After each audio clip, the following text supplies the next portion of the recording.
জয়তু শ্রীরামকৃষ্ণ। আপনারা তো সবাই চান যে একটা দিন কোথাও ঘুরে আসি উইকেন্ডে, বা এক রাত্রি দুদিন কাটিয়ে আসি একেবারে এই শহরের কোলাহল ছেড়ে একটু গ্রাম বাংলায়। এরকম একটা জায়গা আজকে আপনাদের সন্ধান দেবো, লোকাল ট্রেনে একদিনের ভ্রমণ বা এক রাত্রি দুদিনের ভ্রমণ। আমার আগের ভিডিও ফালকি মাচান, এই ভিডিও দেখে অনেকেই বলেছেন যে এরকম কিছু জায়গার আরও সন্ধান দিতে। লোকাল ট্রেনে যাব এক রাত্রি দুদিন, বা সেই দিনেই ঘুরে চলে আসব। চলুন আমরা হাওড়া থেকে ট্রেনে উঠে পড়ি। এবারে ভ্রমণ কামারপুকুর জয়রামবাটি। অনেকেই গেছেন, তবু আমি একটু অন্যরকমভাবে একটু আপনাদের এই ভিডিওটা দেখাচ্ছি। আর যারা যাননি তাদের যদি কাজে লাগে তাহলে আমার এই প্রচেষ্টা অবশ্যই সফল হবে। প্রথমে হাওড়া স্টেশনে আসুন, ধরুন গোঘাট লোকাল। আর যারা একটু আগে যেতে চান চলে আসুন 6টা নাগাদ হাওড়া স্টেশন, ওখান থেকে 6:32 তারকেশ্বর লোকাল ধরুন। তারকেশ্বর থেকে 8:22 একটা গোঘাট লোকাল ছাড়ে। তারকেশ্বর পৌঁছে ওই ট্রেনটি ধরুন, পৌঁছে যান গোঘাট। যদি এক রাত্রি দুদিনের ভ্রমণ করতে চান তাহলে আপনি কামারপুকুরে থাকতে পারেন, জয়রামবাটিতে থাকতে পারেন, আর যদি বিষ্ণুপুর যেতে চান বিষ্ণুপুরেও থাকতে পারেন। এখন যদি আপনি একদিনেই ভ্রমণ শেষ করতে চান তাহলে চলে আসুন জয়রামবাটি বা মাতৃমন্দির। ওখানে ভোগ প্রসাদের কুপন সংগ্রহ করুন, মাকে দেখুন, এবার বেরিয়ে পড়ুন চারদিকটা ঘুরতে। মন্দিরের পাশেই কচুরি পাওয়া যায়, খান, বেরিয়ে পড়ুন। এই যে মন্দিরের পাশেরই রাস্তা, এখান দিয়ে প্রথমে দেখুন পুণ্যপুকুর, এরপর চলে আসুন সিংহবাহিনী মন্দিরে। এই সেই সিংহবাহিনী মা শারদা। আর এখান থেকে মাটি সংগ্রহ করুন, এই মাটি বিশ্বাস যে অনেক কিছু রোগ ভালো হয়। তো দূরে আছে নরনারায়ণ মন্দির, একটা অটো নিয়ে 10 টাকা ভাড়া নিয়ে চলে আসুন এই মন্দিরে। এই মন্দিরে দেখবেন ছোট ছোট বাচ্চাদের বা বালকদের পুজো করা হয়, অর্থাৎ নরজ্ঞানে নারায়ণের সেবা। এই মন্দিরের সঙ্গে একটু অনাথ আশ্রম আছে, সেখানেও শিক্ষা দীক্ষা হয়, স্কুল আছে। এখানে যদি সময় থাকে এখানে আসুন, আর না হলে আপনি মাতৃ মন্দিরে ফিরে যান।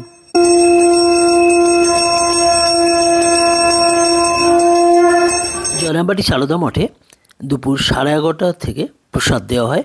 আপনি এই সারদা সদাব্রত ভবনে প্রসাদ গ্রহণ করুন।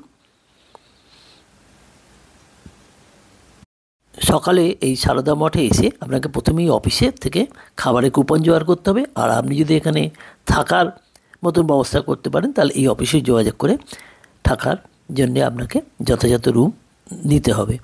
এবার বেরিয়ে পড়ুন খাবার পর। আর আপনি যদি আজকে থাকতে চান সেক্ষেত্রে আপনার জন্য যে রাত্রে থাকার জন্য রুম দেওয়া হয়েছে সেখানে কিছুক্ষণ বিশ্রাম করুন এবং তারপর বেরিয়ে পড়ুন কামারপুকুরের উদ্দেশ্যে। আর যদি না থাকেন তাহলে তো সরাসরি একটা অটো নিয়ে 200 টাকার মতন নেবে, নিয়ে বেরিয়ে পড়ুন গোটা কামারপুকুর ঘুরতে। এবং কামারপুকুর ঘোরার পর আপনি পৌঁছে যাবেন কামারপুকুর মঠে, কারণ ওটা 3:30 খোলে। অটো 200 টাকা নেবে আর 6-7টা জায়গা দেখাবে। প্রথমে দেখুন সেই কামারদের পুকুর, যার জন্য নাম কামারপুকুর। আর এরপর আসুন বিশালাক্ষী মন্দিরে। এই মন্দিরের ইতিহাস আপনারা অনেকেই জানেন বা রামকৃষ্ণ কথামৃত থেকে পড়ে নেবেন। দেখুন লাহাদের বিষ্ণু মন্দির।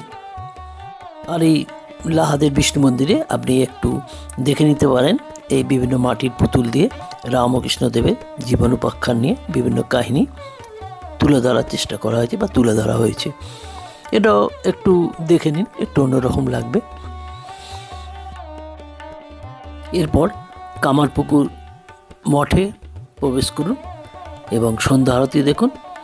এবং তারপর আপনি যদি না থাকতে চান তাহলে কামারপুকুর থেকেই অটো ধরে চলে আসুন গোঘাট স্টেশন, 7:05 ট্রেন ধরে চলে আসুন হাওড়া।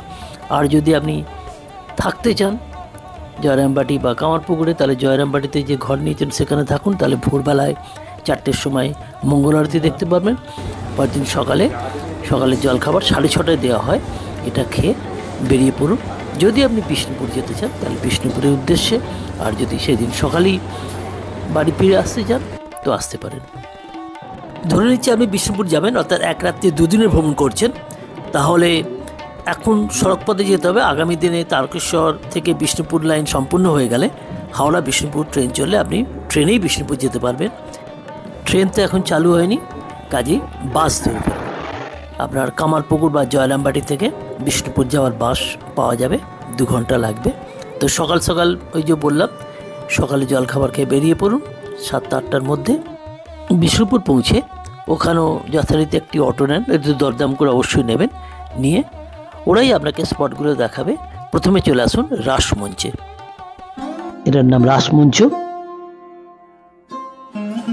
ভেতরটা একটু ঘুরে দেখে, এই যে খিলান, এটা কিন্তু ইসলাম স্থাপত্যের নিদর্শন। এরকম 108টা খিলান আছে। কথিত আছে যে 108 জোড়া রাধাকৃষ্ণের মূর্তি এই ভেতরে এইখানে স্থাপিত হতো এবং রাস পূর্ণিমার দিন এইখানে মূর্তি স্থাপন হতো। রাস পূর্ণিমার দিন বিভিন্ন জায়গা থেকে 108 জোড়া রাধাকৃষ্ণের মূর্তি এনে আনা হতো এবং 108 জন ব্রাহ্মণ পূজা করতেন। এখন অবশ্য এটা বন্ধ হয়ে গেছে। এরপর দেখুন শ্যামরায় মন্দির, জোড়া মন্দির এবং আরও অনেক মন্দির দেখে নিন। আর বিষ্ণুপুরে গিয়ে যদি বালুচরী শাড়ি আনতে চান, তাঁতির বাড়ি ঢুকে পড়ুন, বিভিন্ন শাড়ি দেখুন, কী করে তৈরি হয় সেটাও দেখুন। আর যদি পকেটের জোর থাকে তাহলে একটা শাড়ি নিয়েই চলে আসুন, একটা সুবিনিয়ার হিসেবে। এবার বিষ্ণুপুরের অনেক হোটেল আছে, কোথাও একটা লাঞ্চ করে ফিরে পড়ুন। আর যদি বনলতা রিসর্ট আছে, এখানে যদি আসতে পারেন লাঞ্চ করার জন্য, মানে একটু অন্যরকম অভিজ্ঞতার জন্য, তাহলেও আসতে পারেন। কি করে ফিরবেন? ওই যে বললাম, যখন ট্রেন চালু হয়ে যাবে বিষ্ণুপুর থেকে সরাসরিতে আপনি হাওড়া আসতে পারবেন। আর না হলে বাস ধরে চলে আসুন আরামবাগ বা তারকেশ্বর, এবং ওখান থেকে তারকেশ্বর লোকাল হাওড়া পর্যন্ত যেতে পারেন, বা আরামবাগ থেকেও হাওড়া যেতে পারেন।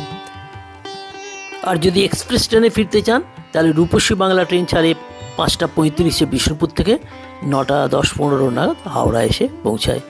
এভাবেও আপনি জার্নিটা করতে পারেন। সবটাই আপনার নিজের ওপর, আমি সব রকমই বললাম।